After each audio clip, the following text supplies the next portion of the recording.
So ayun guys, magkakabit nga pa pala tayo ng emblem sa ating motor. Medyo lumano po kasi. Ayan, in-order po natin sa Shopee. Ayan po yung ikakabit natin.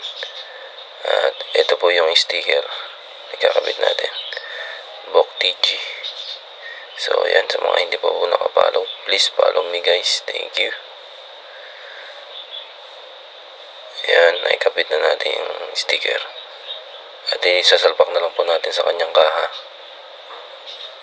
Ayan, so medyo may nakita po tayong alikabok. Punasan po natin. Yun, punas.